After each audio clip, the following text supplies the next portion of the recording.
Hello. अरे कोई भी सेंड कर दो ग्रुप में।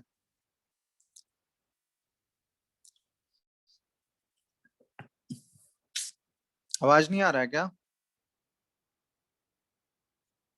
Hello. Hello. Hello sir. Sir file तो नहीं, लेकिन जो आप एक्सरसाइज दिए थे उसका हम एसएस भेज दिए हैं। कहाँ कुछ आया है? किसमें सेंड की हो? सर अब मिला वही आर बैच वाले ग्रुप में। अच्छा ठीक है। इसमें क्या पूछना है? सर 5 और 9।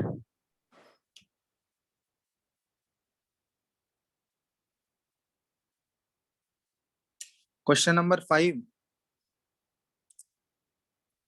Yes sir.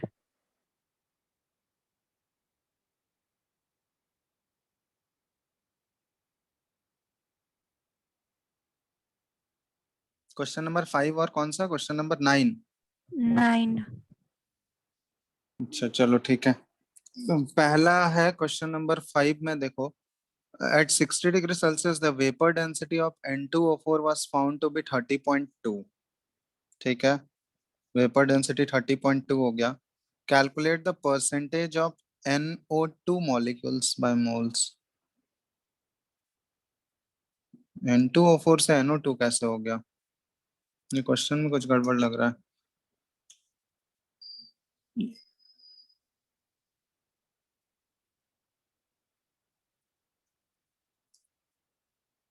रुको एक मिनट क्वेश्चन का।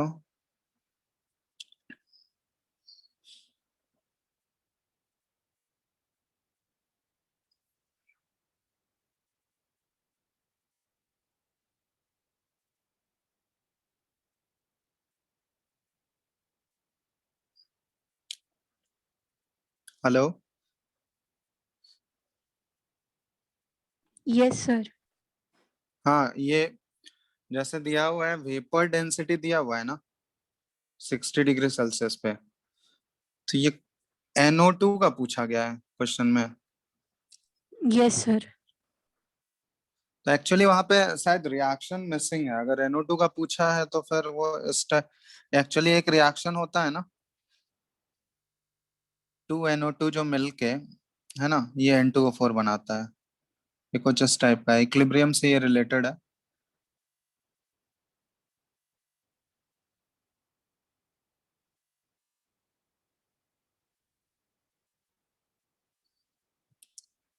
ये इक्विलिब्रियम से रिलेटेड है। ठीक है, ये इस टाइप का रिएक्शन होता है, इक्विलिब्रियम रिएक्शन होता है। या तो ऐसे लिख सकते हैं या फिर इसको हम लोग ऐसे रिप्रेजेंट कर सकते हैं। ये N2O4 जो है ना, N2O4 गैस जो है ये डिसोसिएट करता है 2NO2 में। ठीक है, और ये रिवर्सिबल प्रोसेस होता है। तो यहाँ पे इसको हम लोग ऐसे ट्रीट कर सकते हैं। तो यहाँ पे एक्चुअली ये टॉप ये जो है तुम लोग को जब केमिकल इक्विलिब्रियम तो अभी नहीं हुआ है तुम लोगों का।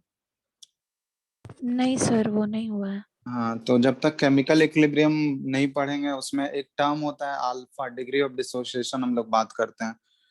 तो डिग्री ऑफ डिसोसिएशन से ही हम लोग रिलेट करते हैं जो ऑब्जर्व्ड वेपर डेंसिटी आता है ना, और जो एक्चुअल वेपर डेंसिटी है वो हम लोग उससे रिलेट करते हैं अल्फा डिग्री ऑफ डिसोसिएशन से।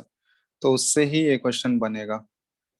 तो जब तक हम लोग केमिकल इक्विलिब्रियम नहीं पढ़ेंगे फिर ये नहीं हो पाएगा। ठीक है, तो इसको रहने दो अभी। केमिकल इक्विलिब्रियम पढ़ने के बाद वो हो जाएगा। और उसके बाद बताओ और कौन सा है? Sir 9th। Question number 9। Three hollow metallic boxes A, B, and C are connected through a tube of negligible volume and filled with helium gas. Okay. इसमें क्या कर रहे हैं? If the internal volume of these boxes are in the ratio of 1:2:4, find the molar ratio of helium in these boxes. ठीक है। How the molar ratio of helium would change if the boxes A, B, and C are immersed in different temperature baths having temperature। ये तो relate करोगे ना तुम। पहले के तीन बॉक्सेस हैं A, B और C और वो तीनों आपस में कनेक्टेड है नेग्लिजिबल। अच्छा, थ्रू एन ट्यूब से कनेक्टेड है जिसका वॉल्यूम नेग्लिजिबल है। ठीक है, और इंटरनल वॉल्यूम अगर हम लोग 1:2:4 मिक्स कर उन बॉक्सेस का है तो उसका मोलर रेशियो क्या हो जाएगा? वॉल्यूम और नंबर ऑफ मोल्स को हम लोग कैसे रिलेट करते हैं? रिलेशन नहीं पता है? कौन सा लॉ यूज करना है? फिर एवोगैड्रो लॉ। हाँ, और बाकी तो सेम ही है ना। अगर वो तीनों ट्यूब आपस में कनेक्टेड हैं और गैस अगर प्रेजेंट है तो वो तीनों ट्यूब इक्विलिब्रियम में आएंगे। तो जैसे गैस का वो जो नोजल रहता है जिस ट्यूब के थ्रू वो कनेक्टेड होंगे, तो नोजल खोलने के बाद तीनों में प्रेशर क्या हो जाएगा तुम्हारा? इक्वल हो जाएगा। ऑब्वियसली दो ट्यूब को कनेक्ट करोगे और दोनों ट्यूब के गैसेस को अगर मान लो मिक्स होने तुम दोगे, तो कब तक मिक्स होते रहेगा? एक तो इक्विलिब्रियम कंडीशन आएगा ना, और वो इक्विलिब्रियम कंडीशन जैसे ही वो रीच करेगा तो क्या होगा? वो दोनों किसकी तरफ मूव करेगा? वो दोनों अपने प्रेशर को इक्वलाइज करने की तरफ मूव करेगा ना। जैसे हम लोग कोई भी चीज की अगर हम लोग बात करते हैं, जैसे मान लो दो बॉडी है, अगर वो डिफरेंट टेम्परेचर पे है तो उसको अगर हम लोग कांटेक्ट में लाते हैं तो वहां पे हीट का जो फ्लो होता है वो हायर टेम्परेचर से लोअर टेम्परेचर तक होता है। और वो कब तक हीट फ्लो करते रहेगा? जब तक कि उन दोनों का टेम्परेचर क्या हो जाएगा? इक्वल नहीं हो जाता है। तो उसी तरह यहाँ भी है, जब दो ट्यूब को तुम कनेक्ट करोगे, गैसेस वो कंटेन्ड है, तो मान लो किसी में हाई प्रेशर है किसी में लो प्रेशर है, तो कब जैसे ही नोजल ओपन करोगे मिक्स होंगे आपस में, तो कब तक वो मिक्स होते रहेंगे? जब तक कि प्रेशर क्या हो जाए, दोनों में सेम नहीं हो जाता है। ठीक है, तो उसी टाइप का केस है यहाँ पे। तीनों में तुम्हारा क्या होगा? प्रेशर तो सेम हो जाएगा, टेम्परेचर भी सेम होगा, क्योंकि टेम्परेचर के बारे में तो कुछ बोला नहीं गया है। तो उसमें कौन सा लॉ यूज करोगे जब प्रेशर और टेम्परेचर सेम है? तो sir Avogadro law. Avogadro law. तो बस वही करना है तुमको, तो उससे रिलेट नहीं कर लोगे? हाँ सर, अब हो जाएगा। Volume is directly proportional to number of moles होता है ना उसमें, तो जो यस उसके सर। वॉल्यूम का रेशियो हो जाएगा वही उसके मोल का भी रेशियो हो जाएगा। Got it? क्योंकि प्रेशर तो सब में सेम है ना, यस सर। प्रेशर इक्वल हो जाएगा सब में। ठीक है, तो कोई दिक्कत नहीं है उसमें। उसके बाद सेकंड वाले चीज में क्या है? सेकंड वाले में देखो, सेकंड वाला केस जो है, सेकंड केस में क्या बोला गया तुमको? स्क्रीन दिख रहा है सबको? देखो तो, स्क्रीन नहीं दिख रहा है ना? No sir. एक मिनट रुकना। चलो, अब दिख रहा है? Yes sir. ठीक है, अब सेकंड वाला केस देखो। जैसे मान लो ये एक बॉक्स ए है हमारा, ठीक है, ये बॉक्स बी है, ये सारे स्मॉल ट्यूब से कनेक्टेड। ये बॉक्स बी हो गया और ये बॉक्स सी हो गया हमारा। सेकंड वाला केस बता रहे हैं। पहले वाले केस में तो जो उसका वॉल्यूम का रेशियो होगा वही उसका रेशियो हो जाए। सेकंड वाले केस में अलग अलग टेम्परेचर पे है, लेकिन प्रेशर तो सेम रहेगा सारे केसेस में। प्रेशर मान लो इसका भी पी है, ये भी पी प्रेशर, ये भी पी प्रेशर है। पहले वाले का टेम्परेचर कितना है फर्स्ट वाले बॉक्स का? 27 डिग्री सेल्सियस। Yes sir. तो केल्विन में ही डायरेक्ट लिखते हैं हम लोग, ठीक है, क्योंकि टेम्परेचर तो केल्विन में यूज करेंगे। 300 केल्विन हो गया फर्स्ट का। बी का टेम्परेचर कितना है? ये ए बी और सी एज्यूम कर लो। बी का टेम्परेचर है 127, तो 127 ये हो गया 400 केल्विन।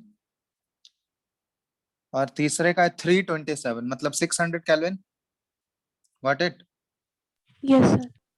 और इन सब का वॉल्यूम का रेशियो क्या है? ये मान लो 1:2:4, तो ये वॉल्यूम वी है, तो ये 2V हो जाएगा, और ये कितना हो जाएगा? 4B, है ना? अब इसमें क्या हमको फाइंड आउट करना है बताइए? मोल का रेशियो ही निकालना है ना। Yes sir. तो मोल का रेशियो क्या हो जाएगा? ए में अगर हम लोग मोल्स निकालना चाहें तो मोल्स का फॉर्मूला क्या होगा? PV/RT। समझ में आ रहा है? यस तो सर। प्रेशर तो सेम होगा, फर्स्ट वाले केस में वॉल्यूम हमारा V एज्यूम कर लेते हैं R, और टेम्परेचर कितना है? 300 केल्विन। ठीक है, इसी तरह N2 लिख लो, ये N ऑफ A हो गया, N ऑफ B क्या हो जाएगा? प्रेशर हमारा P ही है, वॉल्यूम क्या हो गया सेकंड वाले केस में? 2V 2V। हो गया, और ये R, और ये 400 केल्विन। ठीक है, कोई दिक्कत? No sir. और तीसरे वाले केस में देखोगे N ऑफ C क्या हो जाएगा? P × 4V divided by R × 600।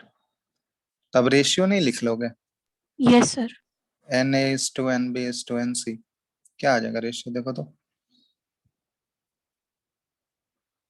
जो भी आएगा सॉल्व करके देख लो कितना रेशियो आ रहा है।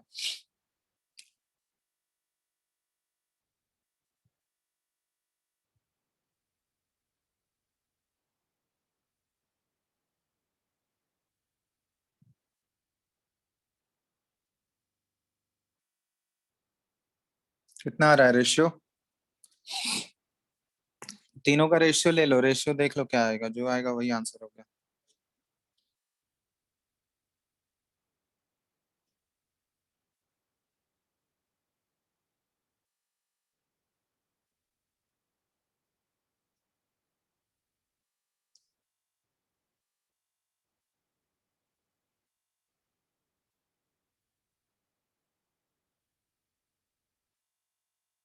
बताओ कैलकुलेट करके कोई भी।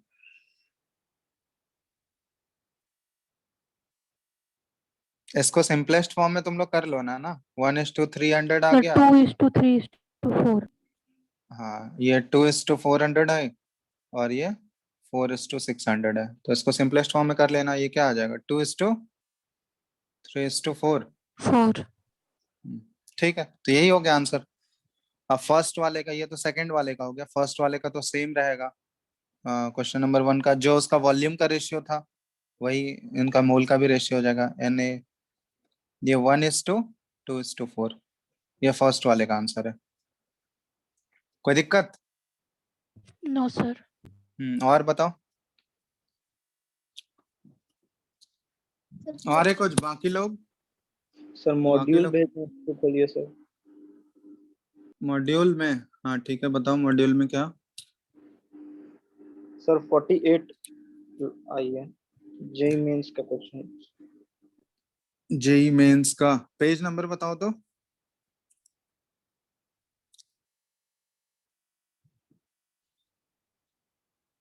पेज नंबर क्या है? 48। 48। ओके ठीक है, 48 क्वेश्चन नंबर 9। 9। हाँ 3, हाँ 3.2 ग्राम ऑफ सल्फर, वही वाला ना। हाँ sir. 3.2 gram sulfur on heating occupy a volume of 700 ml at 450 degree Celsius and 720 mm. Formula of sulfur is, formula of sulphur. तो क्या होगा, उसका मोलर मास ही तो निकालना है तुमको। तो क्वेश्चन देखो, सिंपल सा क्वेश्चन है। मास ऑफ सल्फर तुमको दिया गया 3.2 ग्राम है, तो मोल्स ऑफ सल्फर क्या हो जाएगा, बताओ तो। जो गिवन मास है divided by molar mass, 3/2 divided by capital M मान लेते हैं इसका मोलर मास, समझ रहे हो? कोई दिक्कत? यहाँ पे वॉल्यूम कितना दिया हुआ है, व्हाट्स द वॉल्यूम, 780 ml है। लीटर में कितना हो जाएगा, 0.78 लीटर। ठीक है, टेम्परेचर है 450 डिग्री सेल्सियस, केल्विन में कितना हो जाएगा, 450 डिग्री सेल्सियस केल्विन में कितना होगा, 450 प्लस 273 ऐड करो, कितना हो गया, जल्दी बोलो। 723 केल्विन। 723 केल्विन। चलो टेम्परेचर हो गया, तो क्या दिक्कत है इसमें यार तुम लोग। प्रेशर हो गया यहाँ पे 720 है ना, 720 mmHg, सॉरी 723 है। 723। ठीक है, चलो 723 mmHg। अब ये प्रेशर को तुम एटीएम में कन्वर्ट कर लेना, क्योंकि हमारा सारा आर का वैल्यू जो एटीएम लीटर वाला भी यूज करेंगे। तो यहाँ पे एटीएम में कन्वर्ट करने के लिए क्या होगा, 760 mmHg जो होता है, ये हमारा 1 एटीएम के बराबर है ना। तो 723 mm कितने एटीएम के बराबर हो जाएगा, 1 बाय, 723 by 760। हाँ तो 1/760 इंटू 723 एटीएम, तो यही हो जाएगा। बस अब यूज कर लो, हमको निकालना है क्या, फॉर्मूला निकालना है, तो पीवी इक्वल टू एनआरटी वाला फॉर्मूला यूज करो, सारा चीज तो दिया हुआ ही है हमको। प्रेशर की जगह पे एटीएम वाला यूज कर लोगे, 723/760। ठीक है, वॉल्यूम हमारा लीटर वाला कितना है, 0.78 is equal to number of moles की जगह हम पुट कर दिए 3.2/m मोलर मास, और यहाँ पे R की जगह पे 0.0821, मतलब कैलकुलेशन के लिए नियरली 1/12 ले सकते हो, अप्रोक्सीमेट कैलकुलेशन के लिए, ठीक है। और टेम्परेचर कितना पुट कर दिया, 723। बस यहाँ पुट सॉल्व करके m का वैल्यू निकालो, जो भी m आएगा उसके बाद फाइंड आउट कर लोगे। सल्फर का एटॉमिक मास तो तुमको पता है 32 होता है ना, एक सल्फर का 32 ग्राम। तो मान लो तुमको सॉल्व करने पे 64 आया, जो मास है मोलर मास 64 आया, इसका मतलब सल्फर के कितने एटम्स होंगे उसमें, ये हम जस्ट अज्यूम कर रहे हैं 64 आएगा। तुम लोग सॉल्व करके बताओ, तुम लोग सॉल्व करके बताओ ये कितना आ रहा है m का वैल्यू।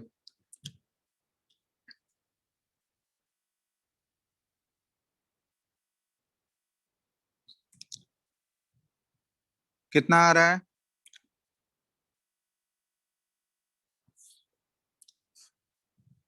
हेलो?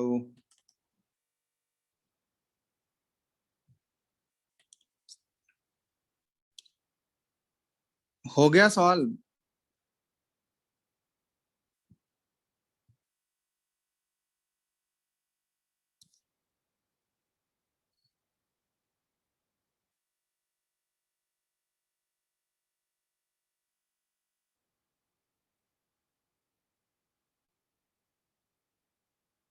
अब कोई कुछ बोलता ही नहीं है। हेलो, हेलो, हेलो, आवाज आ रहा है? अंशुल, अंशुल,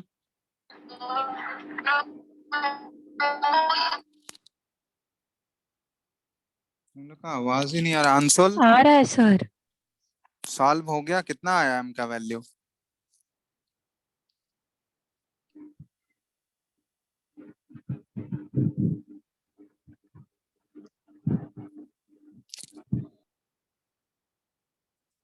जो भी आया कैलकुलेट कर लेना तुम लोग।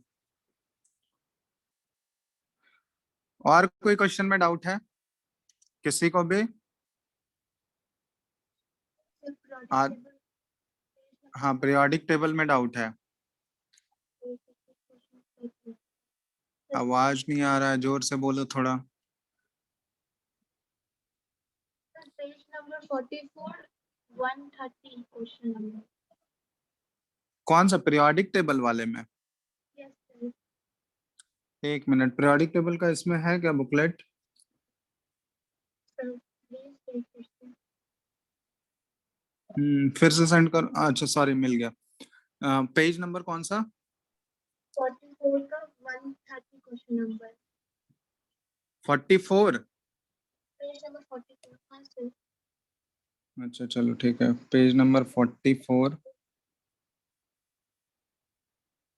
44 में क्वेश्चन नंबर कौन सा है? 130 मैग्नीशियम से question. Magnesium Mg forms Mg2 because of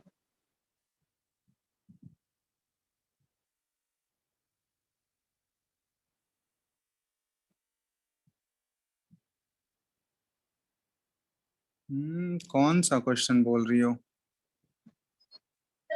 sir शायद पेज में ये हो गया हो, मेरा पेज शायद कुछ कम है सर। एसएस भेज देते हैं। अच्छा भेजो भेजो जल्दी, ग्रुप में ही सेंड करो। अब बाकी किसी को ये इसमें डाउट है गैसीय स्टेट में जो बनाए हो? अरे आधा लोग तो रिप्लाई ही नहीं करता है, पता नहीं। रिप्लाई नहीं करोगे तो कैसे पता चलेगा यार बनाए हो या नहीं? आधा लोग क्लास कर रहे हैं या सो रहे हैं, वो भी नहीं आइडिया लगता है। सर भेज दिए। एक मिनट रुको। हाँ, कौन सा इसमें क्वेश्चन नंबर कौन सा? सर 130 और 130। magnesium forms Mg2 plus because of the oxidation state of magnesium is +2. Difference between IP1 and IP2 is greater than 16 electron volt. There are 2 electrons in the outermost energy level of magnesium. difference between IP1 and IP2 is less than 11 electron volt. ठीक है, तो इसमें electron volt से ये तो कैसे बता सकते हैं हम लोग? इलेक्ट्रॉन वोल्ट से रिलेटेड हम लोग कंपेयर नहीं कर सकते ना। मैग्नीशियम Mg2+ क्यों बनाता है? ऑक्सीडेशन स्टेट मैग्नीशियम का उससे तो रिलेट नहीं कर सकते। 2 इलेक्ट्रॉन्स है मोस्टली आउटर मोस्ट सेल में, ऐसे ही होता है ना जनरली। कोई भी मेटल के आउटर मोस्ट सेल में जितने इलेक्ट्रॉन्स होते हैं वो इतने इलेक्ट्रॉन को लूज कर देता है जनरली। मेटल का जनरल टेंडेंसी तो यही होता है। और मान लो जैसे अल्कली मेटल्स हैं, उनके आउटर मोस्ट सेल में 1 इलेक्ट्रॉन है, तो 1 इलेक्ट्रॉन ही लूज करके वो स्टेबल कॉन्फ़िगरेशन अचीव कर लेता है। उसी तरह मैग्नीशियम जो अल्कलाइन अर्थ मेटल है, ये ग्रुप 2 का है, तो इसके आउटर मोस्ट शेल में 2 इलेक्ट्रॉन है, तो 2 इलेक्ट्रॉन ये लूज करके Mg2+ बनाएगा। तो वही रीजन होना चाहिए मेरे हिसाब से। सर बट आंसर इसका अप्रोप्रिएट डी होना चाहिए। अप्रोप्रिएट सर ऑप्शन 4 होना चाहिए। क्यों? 11 इलेक्ट्रॉन वोल्ट ये कैसे, ये कहाँ से डेटा आया? सर आईपी आंसर में इसीलिए पूछा। हाँ क्या बताओ? सर IP1 और IP2 जो लेस देन 11 इलेक्ट्रॉन वोल्ट है, ये इंडिकेट कर रहा है कि निकालना इलेक्ट्रॉन इजी है M+ से, इसलिए वो M2+ फॉर्म कर रहा है। अरे M2+ फॉर्म कर रहा है वो तो ठीक है, वो तो निकालना आसान है। 2 इलेक्ट्रॉन है तो ऑब्वियसली 2 इलेक्ट्रॉन निकलने के बाद उसका कॉन्फ़िगरेशन स्टेबल हो रहा है। तो वो हम लोग कैसे डेटा कैसे हम लोग बोल सकते हैं मतलब कि एनर्जी इतना ही लगेगा? वो कोई फिक्स्ड है कि वो मतलब इससे कम एनर्जी होगा तो फिर निकालना आसान है, या इससे लेस होगा तो निकालना आसान है? जैसे वो एनर्जी 16 इलेक्ट्रॉन वोल्ट क्यों नहीं हो सकता है? सर ये बताओ। आंसर 4 ही लिखा था इसलिए पूछे। तो वो फिर देखना होगा, ये फिर तो फैक्ट के ऊपर हो गया ना क्वेश्चन, कि जनरली तब फिर तो तुमको वो यस सर। एक तरह से डेटा पता होना चाहिए तभी हम लोग कर सकते हैं, समझ रहे हो? क्योंकि वो मिनिमम कितना एनर्जी होना चाहिए गैप, वो तो पता होना चाहिए ना। अब वो हम लोग 11 इलेक्ट्रॉन वोल्ट मानेंगे या 16 इलेक्ट्रॉन वोल्ट मानेंगे, किसको मिनिमम मानेंगे? तो वो क्राइटेरिया पता होगा तब तो, कि वो एनर्जी डिफरेंस कितना होना चाहिए। तो वो तो हर एक मेटल के केस में अलग अलग सीन होगा ना, समझ रहे हो बात? मैग्नीशियम में ये डेटा है 11 इलेक्ट्रॉन वोल्ट से तुम्हारा डिफरेंस कम है। यही चीज अगर हम लोग दूसरे मेटल में बात करेंगे, जैसे मान लो कैल्शियम में बात करें, तो उसके लिए तो डेटा फिर डिफरेंट हो जाएगा। तो सबके लिए पॉसिबल है क्या डेटा रिमेम्बर करके रखना? बताओ। No sir. नहीं तो इसलिए तो फिर ऑप्शन 3 क्यों सेटिस्फाई करेगा? ऑप्शन 3 हम लोग ऐसे बोल सकते हैं, वो जनरलाइज स्टेटमेंट है, मतलब कि there are 2 electrons in the outermost energy level, तो इसलिए वो जनरली Mg2+ बनाता है। क्योंकि देखो 2 इलेक्ट्रॉन लूज करने के बाद उसका कॉन्फ़िगरेशन तो स्टेबल होगा ना। हम लोग ऐसा तो बोल सकते हैं ना कि जनरली कोई भी एटम जो है वो किसकी तरफ जाना चाहता है, स्टेबिलिटी की तरफ जाना चाहता है। तो तुम ये बताओ Mg+ ज्यादा स्टेबल है या Mg2+ ज्यादा स्टेबल है? कौन ज्यादा स्टेबल है? 2+। 2+। तो ऑब्वियसली हम लोग बोल सकते हैं कि वो 2 इलेक्ट्रॉन लूज करने के बाद वो स्टेबिलिटी की तरफ मूव कर रहा है। तो ऑब्वियसली स्टेबिलिटी के टर्म में तो हम लोग बोल सकते हैं ना कि आउटर मोस्ट सेल में 2 इलेक्ट्रॉन जैसे ही वो लूज करेगा तो उसका नोबल गैस कॉन्फ़िगरेशन आ रहा है, जिसकी वजह से वो कुछ एक्स्ट्रा स्टेबिलिटी उसका आएगा, है ना?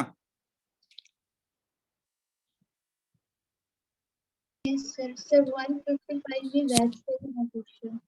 155। कौन सा 155? हाँ ये भी तो उसी टाइप का क्वेश्चन है। Fe3+ is more stable than Fe2+। Inert pair effect, इसमें इनर्ट पेयर इफेक्ट तो नहीं लगता है। इनर्ट पेयर इफेक्ट हम लोग बात करेंगे, अभी इनर्ट पेयर इफेक्ट नहीं पढ़ना है। जब पी ब्लॉक के एलिमेंट्स हम लोग डिस्कस करेंगे ना, वहां पे इनर्ट पेयर इफेक्ट आएगा।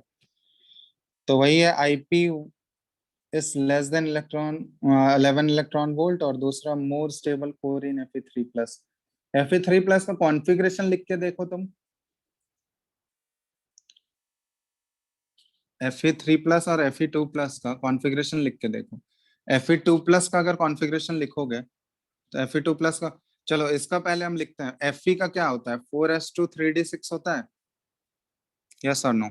आउटर मोस्ट का कॉन्फ़िगरेशन। ठीक है, अब इससे 2 इलेक्ट्रॉन निकालो, तो 2 इलेक्ट्रॉन कहाँ से रिमूव होगा बताओ तो?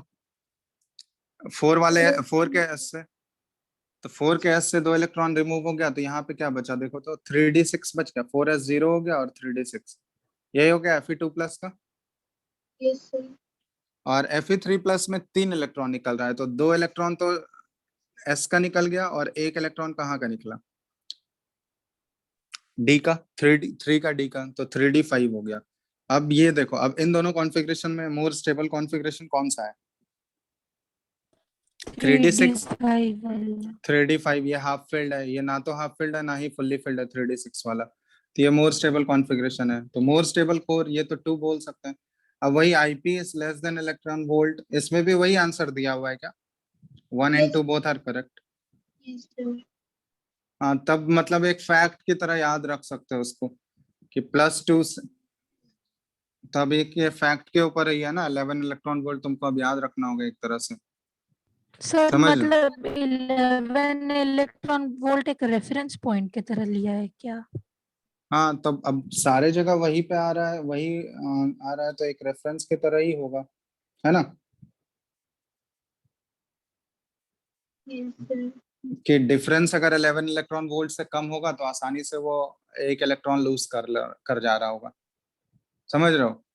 मतलब अगर इलेक्ट्रॉन, वो 11 इलेक्ट्रॉन वोल्ट से दोनों के एनर्जी का डिफरेंस जो है, अगर 11 इलेक्ट्रॉन वोल्ट से कम है तो आसानी से वो इलेक्ट्रॉन लूज करके वो उस ऑक्सीडेशन स्टेट में चला जा रहा है, समझ रहे हो?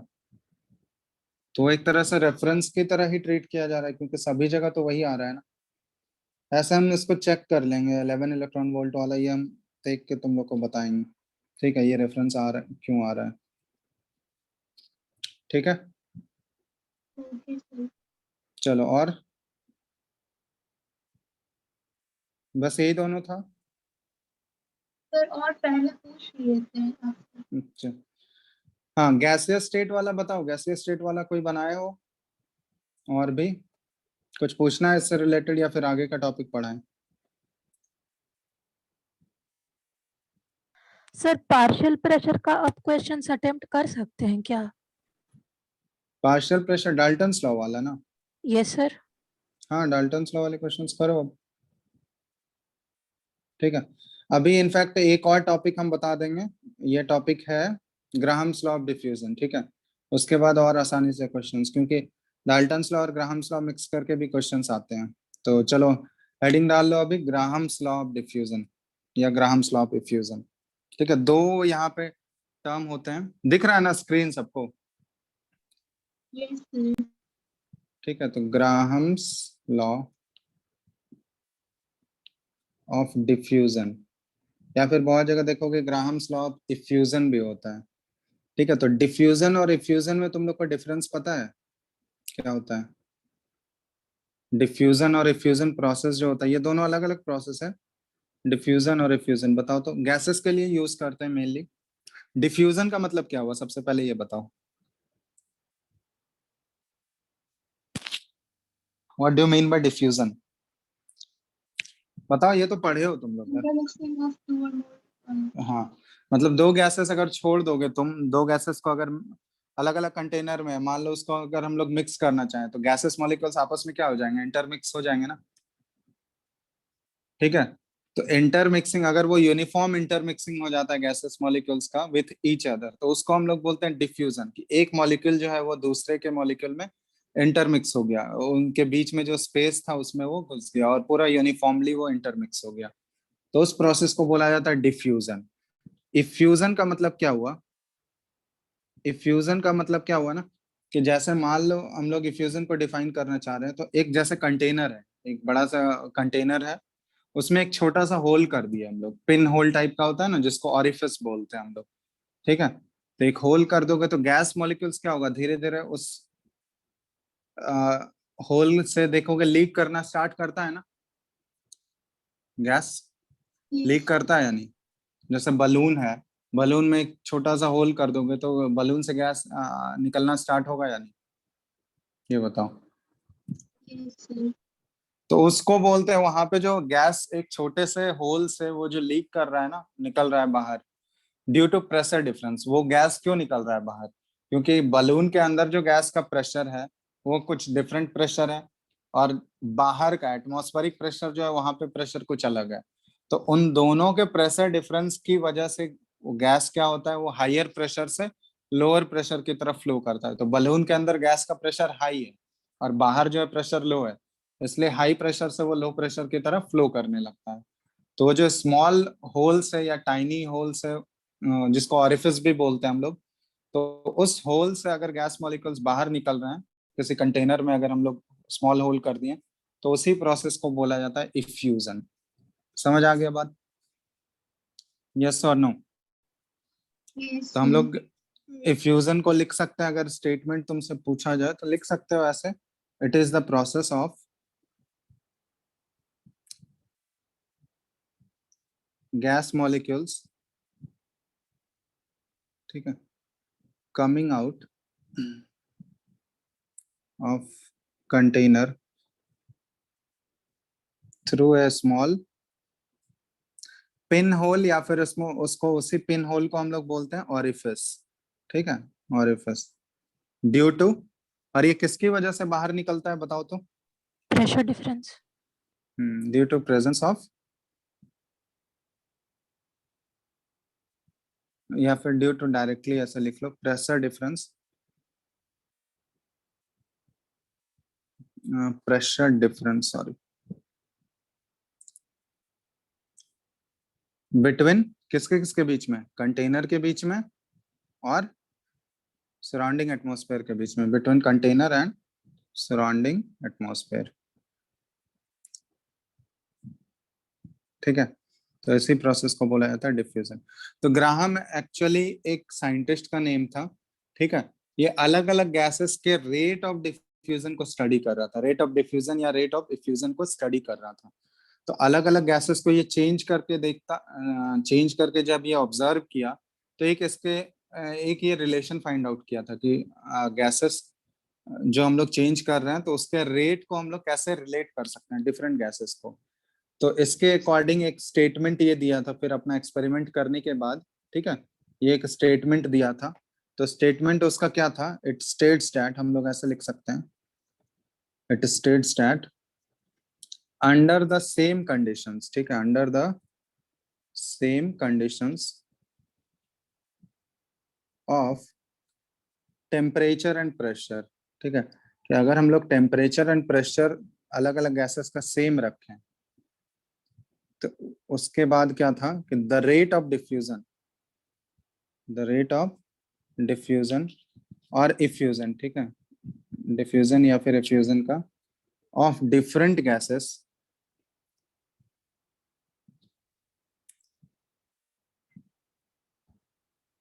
आर इनवर्सली प्रोपोर्शनल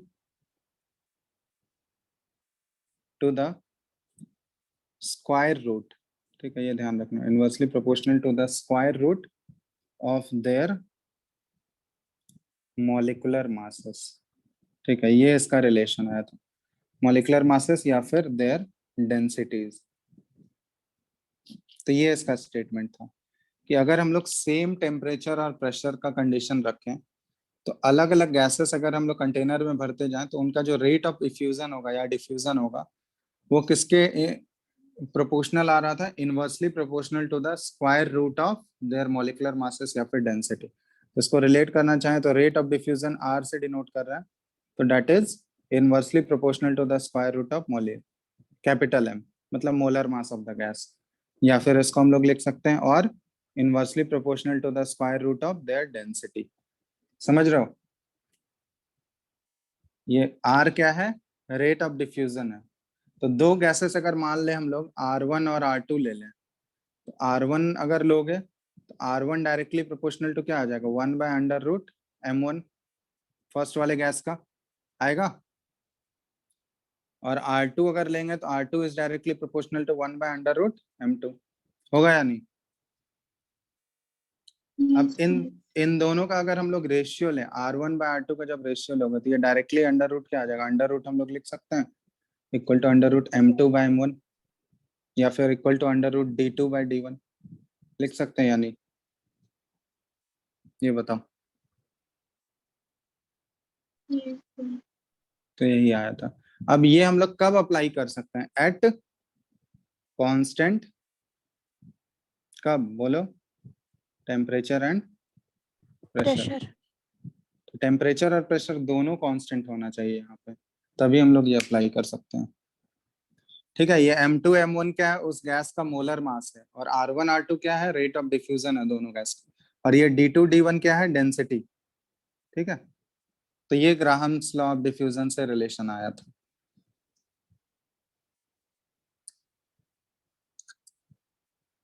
कोई दिक्कत? यस और नो? No, sir. लिख रहे हो ना सब लोग, एक बार देख लो, स्क्रीन दिख रहा है सबको? अक्षत, ये कुछ रिप्लाई नहीं करता। अक्षत, हाँ सर। तुम क्लास कर रहे हो? हाँ सर। तो तुमको तो कभी डाउट नहीं होता है किसी भी चीज में? बनाते हो या नहीं तुम क्वेश्चंस? बना रहे हैं सर, थोड़ा मोड़ा अभी। थोड़ा मोड़ा यार, तो कुछ भी बनाओगे तो डाउट तो आएगा ना। तुम तो कभी क्वेश्चन ही नहीं पूछते हो, इसका मतलब नहीं बना रहे हो कुछ भी। पीरियोडिक टेबल वाला चैप्टर कंप्लीट कर लिए तुम? वही कर रहे हैं सर अभी। अभी वही कर रहे हो, तो ये कब बनाओगे फिर गैसियस स्टेट?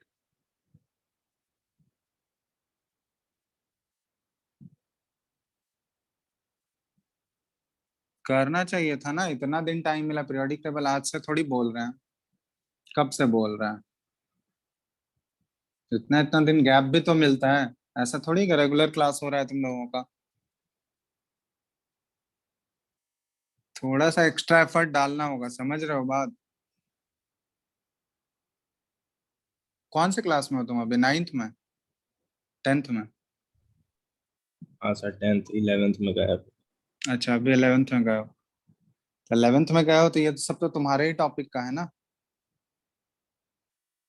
तो ये सब तो करना ही पड़ेगा। ठीक है, तो थोड़ा सा एक्स्ट्रा एफर्ट डालो, एक्स्ट्रा टाइम निकालो थोड़ा सा।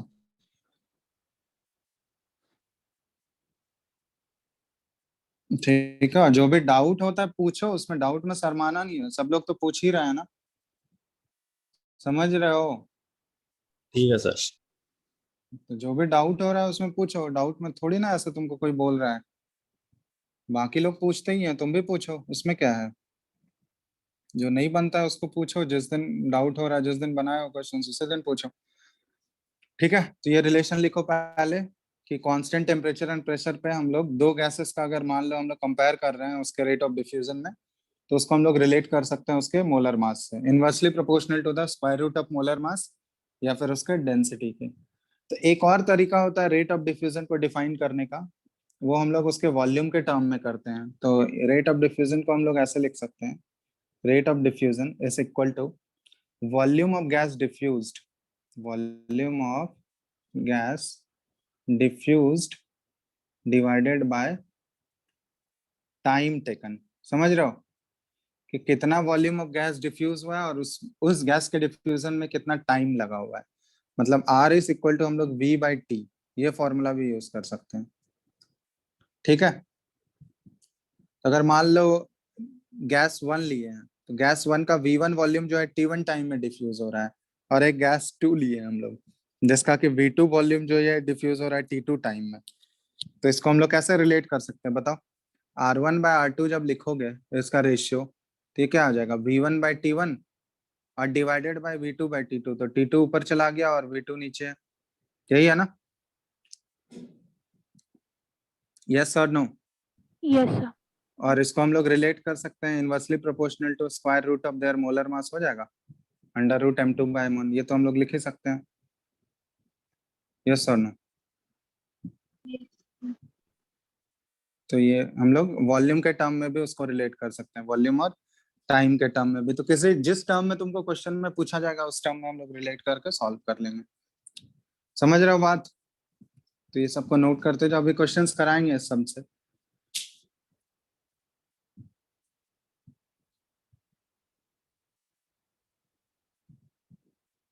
अब देखो इसमें अलग अलग केसेस हम लोग बना सकते हैं। जैसे मान लो केस 1 हम लोग कंसिडर कर लिए।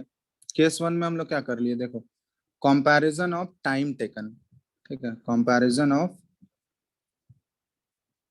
Time taken for the same volume of two gases, ठीक है, for the same volume of two gases. मतलब दो गैसेस का हम लोग सेम वॉल्यूम का डिफ्यूजन करा रहे हैं, तो उसका टाइम कैसे निकालेंगे हम लोग? तो देखो R1/R2, ये V1 और अगर सेम वॉल्यूम लिए हैं तो V1 और V2 तो इक्वल है ना? तो V1 और V2 अगर इक्वल है तो वो कैंसिल आउट हो जाएगा, बचेगा क्या? T2/T1 सिर्फ बचेगा वहां पे, बोलो। Yes sir. और ये हम लोग अगर उसके मोलर मास से रिलेट करना चाहें तो √m2/m1, या फिर उसके डेंसिटी से रिलेट करना चाहें तो √d2/d1। ये रिलेशन आ गया। देखो अगर उसके टाइम टेकन का रेशियो हमको निकालना है, क्या आएगा, सेम वॉल्यूम अगर है तो फिर हम लोग ये रिलेशन यूज कर सकते हैं। बताओ। अब इसी में केस 2 है। केस 2 हम लोग क्या कर रहे हैं ना, वॉल्यूम डिफरेंट रख रहे हैं, टाइम सेम रख रहे हैं, ठीक है। Comparison of the volumes of the gases, ठीक है, volumes of the gases that diffuse in the same time,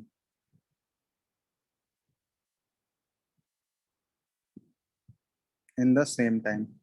चलो इसमें बताओ तो फॉर्मूला क्या बनेगा, रिलेशन क्या आएगा?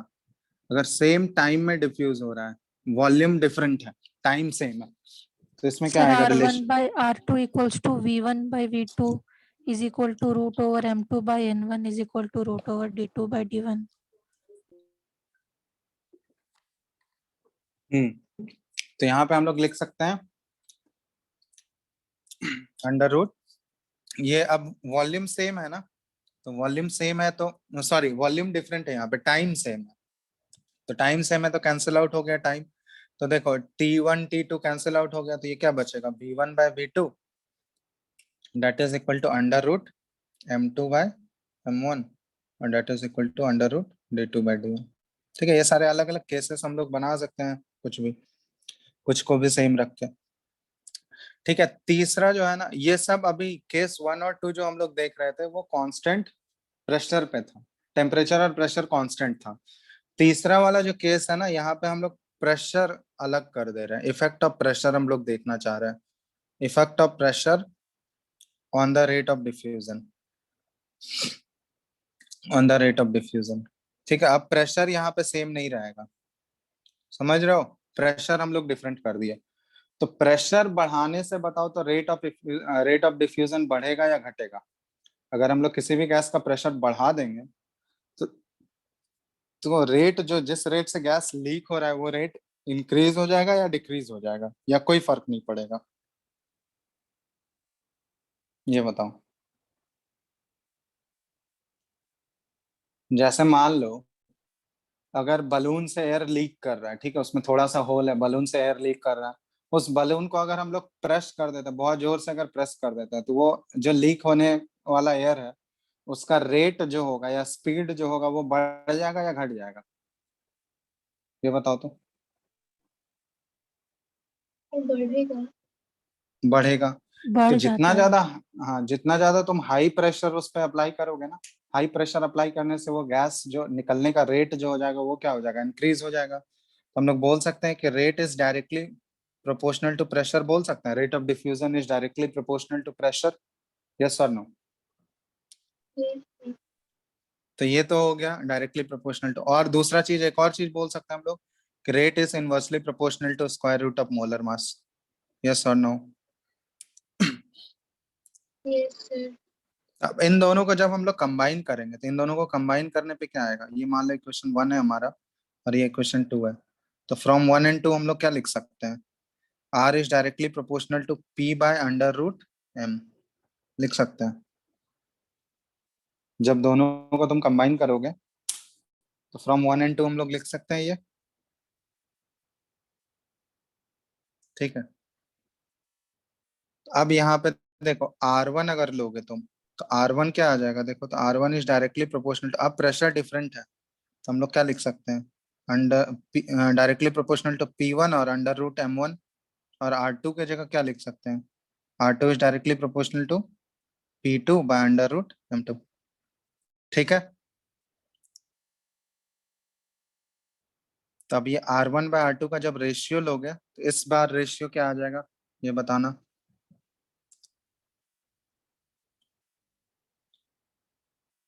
रेशियो क्या आ जाएगा इस बार, P1 बाय P, हाँ P1 बाय P2 और यहाँ पे into under root M2 bye M1, यही आएगा, देख लो।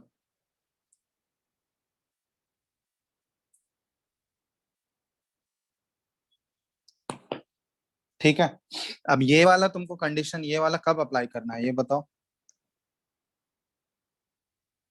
सर जब प्रेशर सेम नहीं है। हाँ प्रेशर जब डिफरेंट होगा, तो यहाँ पे जैसे मान लो ना कि दो या दो से ज्यादा मिक्सचर ऑफ गैसेस अगर तुमको यहाँ पे प्रेजेंट है, मान लो किसी बलून में अगर तुमको दे देगा या किसी कंटेनर में मिक्सचर ऑफ गैसेस प्रेजेंट है, तो फिर तुमको उनका रेट ऑफ डिफ्यूजन निकालना है। तो यहाँ जो प्रेशर लोगे ना उस समय ये प्रेशर जो लेते हैं उस गैस का हमको क्या लेना होगा, पार्शियल प्रेशर लेना होगा। मान लो दो गैसेस हैं, हाइड्रोजन और हीलियम को मिक्स कर दिया, अब वो दोनों लीक कर रहे हैं, तो उन दोनों का अब तुमको रेट ऑफ डिफ्यूजन लिखना है। तो यहाँ उस समय जो प्रेशर होगा वो प्रेशर उन दोनों का क्या लोगे, यहाँ P1 और P2 उन दोनों का पार्शियल प्रेशर ले लोगे, क्योंकि उन दोनों का प्रेशर थोड़ी ना सेम रहेगा अंदर में। अगर मान लो मोल्स डिफरेंट है अंदर में तो उनका पार्शियल प्रेशर भी क्या होगा, डिफरेंट होगा ना, पार्शियल प्रेशर डिफरेंट होगा या नहीं। Yes sir. तो इसलिए जो P1 और P2 तुमको लेना है उस केस में वहां पे तुमको पार्शियल प्रेशर लेना है। तो इतना बात समझ में आ गया तुम लोगों को, रेट ऑफ डिफ्यूजन से रिलेटेड। अब इसके क्वेश्चंस हम लोग करते हैं, कोई दिक्कत है इसमें देख लो एक बार अच्छे से, अगर कोई दिक्कत है तो बताओ, नहीं तो फिर हम लोग क्वेश्चंस करते हैं। इसको लिख लो पहले तुम लोग, फिर क्वेश्चंस करते हैं।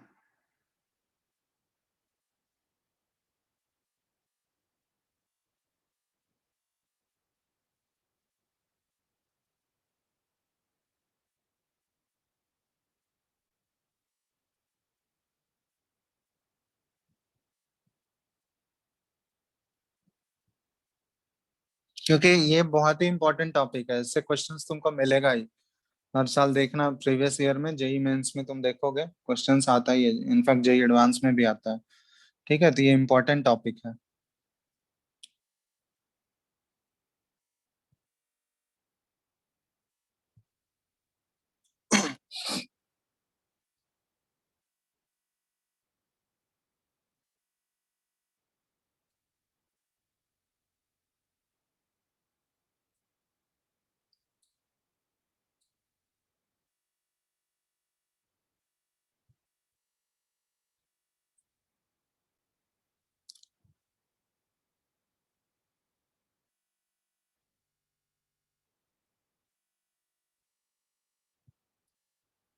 हो गया, लिख लिए। Yes, sir.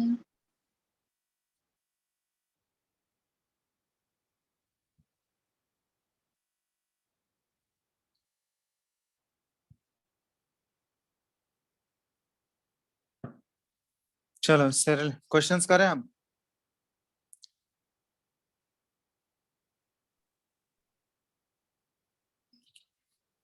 यस और नो। Yes, sir. चलो पहला क्वेश्चन है, ये क्वेश्चन करो। जैसे मान लो एक क्वेश्चन दिया गया तुमको, ठीक है, rate of effusion of ethane, ठीक है, अच्छे क्वेश्चंस पे इसमें बनते हैं। Rate of effusion of ethane is 1.53 times faster than the rate of A hydrocarbon. ठीक है, कंटेनिंग, अच्छा क्वेश्चन है ये, 14.27%, ये मोल कॉन्सेप्ट और गैसेस स्टेट को मिक्स करके दिया गया है। ठीक है, 14.27% hydrogen by weight under identical conditions. Under identical condition मतलब टेम्परेचर और प्रेशर सेम है।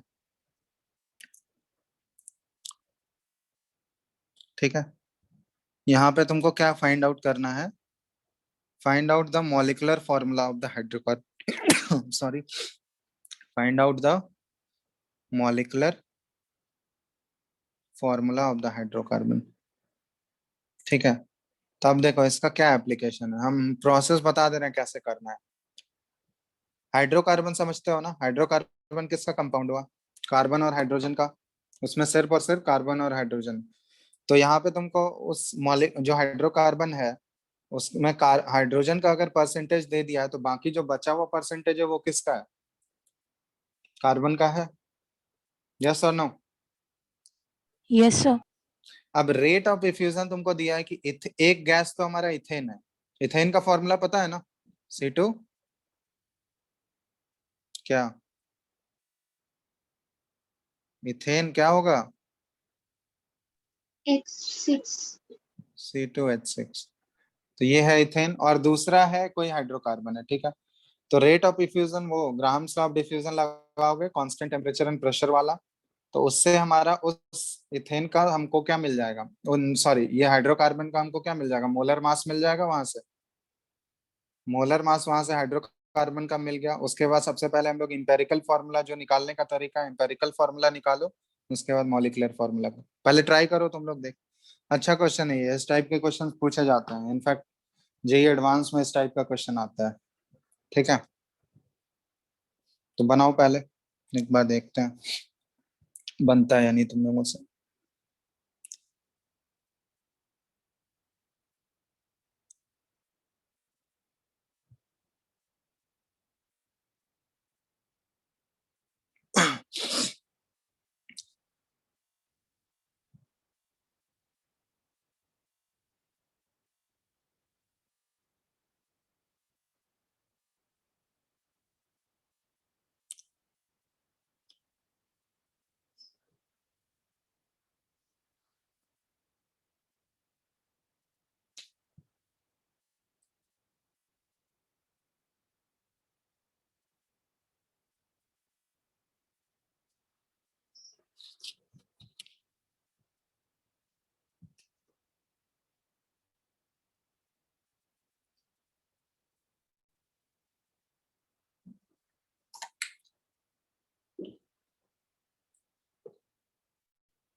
बन गया,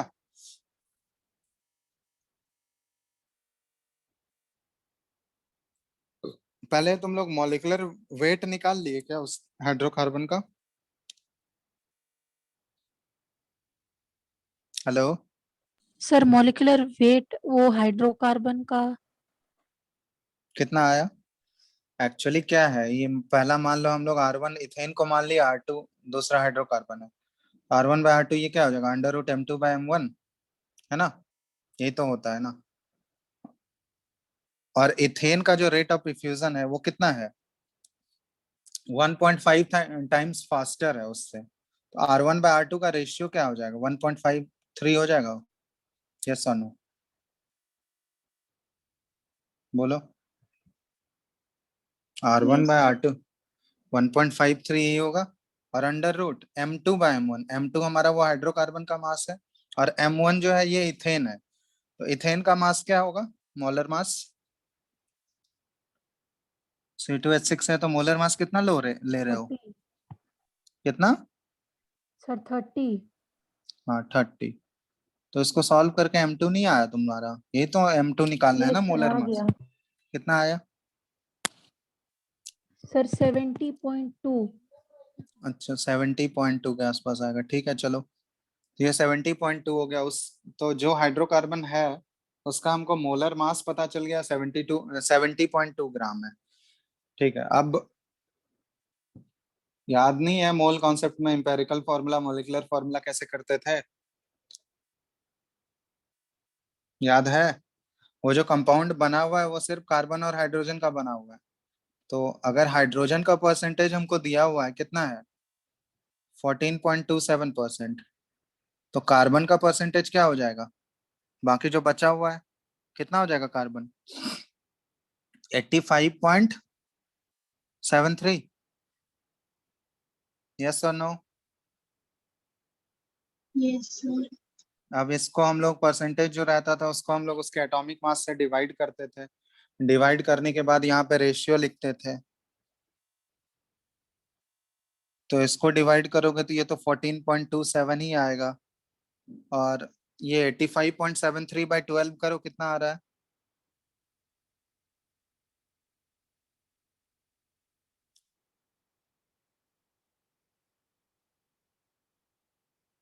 7.14 7.14 आ रहा है। सर अब बन उसके गया। बाद, हाँ उसके बाद जो सिंपलेस्ट है उससे हम लोग डिवाइड करते हैं, जो इन दोनों में छोटा है, तो 7.14 से दोनों को डिवाइड कर दिए, तो ये नियरली इक्वल टू 1 आ गया, ये नियरली इक्वल टू 2 आ गया हमारा, यही है ना? तो मतलब वो जो हाइड्रोकार्बन है उसका एम्पेरिकल फॉर्मूला हो गया CH2, ये एम्पेरिकल फॉर्मूला आया। अब n का वैल्यू एक हम लोग निकालते थे, empirical formula mass by, sorry molar mass by empirical formula mass, तो मोलर मास तो इसका 70.2 है, एम्पेरिकल फॉर्मूला मास कितना है, कितना हो जाएगा बताओ, एम्पेरिकल फॉर्मूला मास कितना हो जाएगा, 12 और इंटू 12 प्लस 2 14 होगा, तो ये नियरली n का वैल्यू क्या आ गया, 5 आ गया, तो मॉलिक्यूलर फॉर्मूला क्या हो गया, C5H10। तो मॉलिक्यूलर फॉर्मूला उस हाइड्रोकार्बन का ये CH2 है, इसको n से मल्टीप्लाई कर देंगे मतलब 5 से, तो क्या होगा C5H10, बस यही था, कोई दिक्कत? तो इस टाइप से दो टॉपिक मिक्स करके क्वेश्चन दिए जाते हैं, ठीक है, तो इस टाइप के क्वेश्चंस आते हैं, इनफैक्ट जेईई एडवांस में तो आता ही है इस टाइप का, ठीक है, मेंस में भी पूछा जा सकता है, बन जाएगा ना अब? Yes sir. चलो एक और क्वेश्चन हम बताते हैं, एक और क्वेश्चन करो। क्वेश्चन है डिफ्यूजन ऑफ, ठीक है, क्वेश्चन अच्छे से पढ़ना, बहुत ही सिंपल क्वेश्चन है, diffusion of a certain volume of nitrogen gas, ठीक है, eight 1 atm and 300 Kelvin takes 25 seconds, while same volume of an unknown gas of xenon Xc and fluorine, xenon and fluorine बोल रहे हैं, xenon और fluorine का gas है वो दूसरा वाला, वो 2 atm पे है एंड 300 Kelvin पे, takes 35 sorry 34 second, 25 and 34 seconds for diffusion, ठीक है, through the same hole, through the same orifice कर लो। तुमको क्या करना है, find out the molecular formula of the unknown gas, find out the, इस बार थोड़ा सा कंडीशंस डिफरेंट है, सिमिलर टाइप का क्वेश्चन है बट कंडीशंस थोड़ा सा डिफरेंट है. Find the molecular formula of the unknown gas. ठीक है. पिछले वाले क्वेश्चन में क्या था, तुम्हारा टेम्परेचर और प्रेशर सेम था. यहाँ पे टेम्परेचर तो सेम है बट प्रेशर डिफरेंट है. समझ रहे हो? और प्रेशर डिफरेंट है और तुमको वॉल्यूम भी सेम लिया गया है, टाइम अलग अलग है. तो अब देखो कैसे रिलेट कर पाते हो तुम लोग.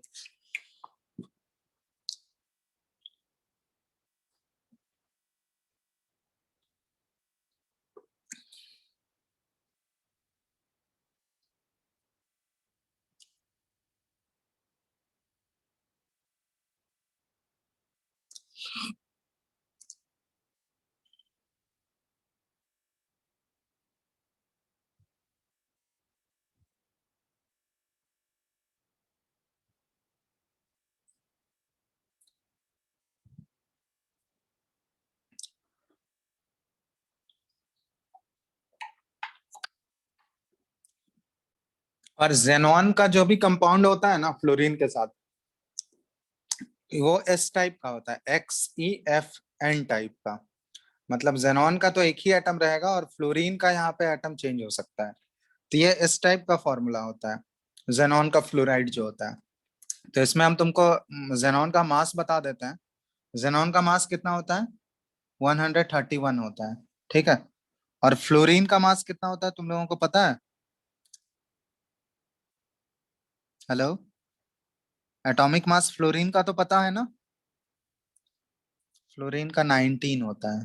ठीक है, ये यूज कर सकते हो तुम लोग.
बताओ इस बार कौन सा कंडीशन यूज करेंगे. देखो क्या क्या सेम है यहाँ पे. प्रेशर डिफरेंट है ना? हेलो, हेलो, आवाज आ रहा है? हेलो. यस सर आ रहा है. सर तो यहाँ पे मास ऑफ XeFn निकल गया. ठीक है, चलो देखते हैं. वॉल्यूम सेम है दोनों का, टाइम डिफरेंट है, अलग अलग टाइम है. तो ये टाइम के लिए तुम लोग को बताए थे R1 इज इक्वल टू, अगर वॉल्यूम सेम है तो टाइम को कैसे रिलेट करते हैं हम लोग. तो rate of diffusion inversely proportional to time होता है ना. ये देखो जैसे ये वाला किए थे हम लोग, है ना. हाँ, हाँ, कंपैरिजन ऑफ द ये time taken for same volume of the gases. तो R1/R2 ये क्या आया था? T2/T1 आया था. तो उसी तरह यहाँ भी हम लोग कर लेंगे. देखो एक मिनट, स्क्रीन दिख रहा है सबको? R1/R2 ये हो जाएगा T2/T1. ठीक है. अब इसको हम लोग रिलेट करेंगे. अब प्रेशर सेम है क्या दोनों में? प्रेशर भी तो अलग अलग है ना. यस तो सर. प्रेशर अलग होता है तो कैसे रिलेट करते हैं हम लोग? P1/P2 और अंडर रूट M2/M1. M2/M1. बस यही रिलेशन यूज करना है हमको, ये वाला हम लोग यूज कर लेंगे. तो T2/T1, तो यहाँ पे देखो अब किस गैस को तुम T1 एज्यूम कर रहे हो और किसको T2 एज्यूम कर रहे हो बताओ. मतलब फर्स्ट वन गैस कौन सा है? नाइट्रोजन, ठीक है यस वन। सर। और सेकंड गैस हम लोग किसको ले लेते हैं? वही XCFN वाला है, ठीक है, इस टाइप का गैस है। तो फर्स्ट वाला T2 कितना दिया हुआ? सेकंड वाला गैस जो है वो 34 सेकंड ले रहा है, और फर्स्ट वाला गैस जो है ये 25 सेकंड। P1, तो फर्स्ट वाले गैस का प्रेशर कितना है? N2 का 1 atm, और दूसरे वाले गैस का प्रेशर कितना है? 2 atm है ना, 1/2 अंडर रूट। अब देखो फर्स्ट M2 इसका तो हमको निकालना है। M1 का मोलर मास क्या हो जाएगा? M1 है हमारा नाइट्रोजन गैस, तो नाइट्रोजन का मोलर मास क्या ले रहे हो तुम लोग? कितना ले रहे हो? 28। 28। चलो, अब यहाँ पे सिंपली हमको M2 का वैल्यू निकालना है। M2 कितना आ गया हमारा? सॉल्व किया हो?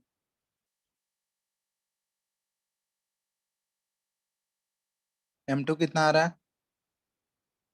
देखो, बताओ बताओ जल्दी।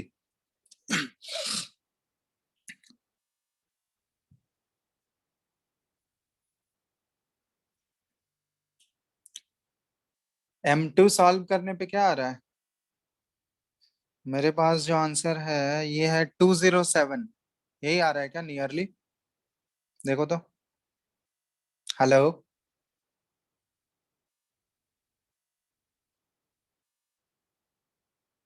हेलो, आद्या। यस सर, मेरा भी उतना ही आया है। 207 आ गया। चलो, अब ये उसका मोलर मास आ गया ना, XCFN का ये मोलर मास हो गया 207। तो अब हमको नंबर ऑफ फ्लोरीन एटम्स ही तो निकालने हैं यहाँ पे। तो जेनॉन का तुमको एटॉमिक मास हम बता चुके हैं कितना है, 131 है। तो जेनॉन का नंबर ऑफ एटम्स तो 1 ही है, प्लस फ्लोरीन का एटॉमिक मास है 19।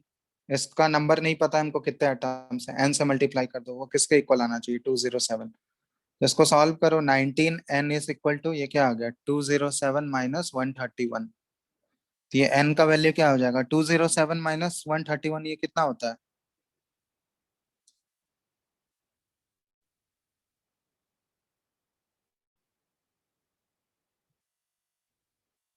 76/19 हो जाएगा। तो वो नियरली n का वैल्यू क्या आ गया? 4 आ गया। 4। तो वो जो अननोन गैस है वो क्या आ जाएगा हमारा? XCF4 हो जाएगा। ठीक है, कोई दिक्कत? तो जो मॉलिक्यूलर फॉर्मूला हो जाएगा हमारे कंपाउंड का अननोन गैस का, वो क्या हो गया? XCF4 हो गया। ठीक है, तो अब तुम लोग देखो, अब क्वेश्चंस जो है वो Dalton's law of partial pressure का और plus Graham's law of diffusion का, ये सारे क्वेश्चंस अटेम्प्ट कर सकते हो, प्लस ग्राहम्स लॉ का। ठीक है, सर बेसिक एक्सरसाइज के साथ साथ जेई मेन वाला भी करना है क्या? हाँ जेई मेंस वाला भी देख लेना ना, प्रीवियस ईयर वाले सेक्शन में देखना, कि जो इस टॉपिक से रिलेटेड तुमको अगर क्वेश्चन मिलेगा, जो टॉपिक हम लोग कवर कर चुके हैं, डाल्टन्स क्वेश्चन पढ़ोगे समझ आ जाएगा। ठीक है, Graham's law of diffusion, Dalton's law of partial pressure, या फिर सिंपल जो हम लोग गैस लॉ शुरुआत में पढ़े हैं उसके क्वेश्चंस अगर मिलेंगे तो वो क्वेश्चंस अटेम्प्ट कर सकते हो।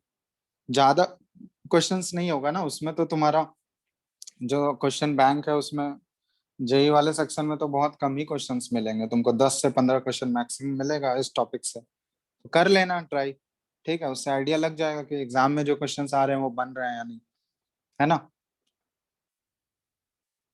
तो इसको अटेम्प्ट करो, ये दोनों टॉपिक के क्वेश्चन सब कर सकते हो। इसके बाद नेक्स्ट क्लास में हम लोग स्टार्ट करेंगे kinetic theory of gases, KTG। ठीक है, काइनेटिक थ्योरी ऑफ गैसेस,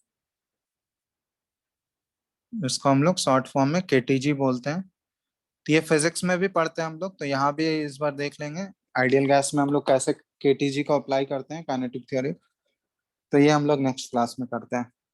ठीक है, तब तक तुम लोग इसके क्वेश्चंस ट्राई करो बुकलेट से। ठीक है, ये होमवर्क रहेगा। ठीक है।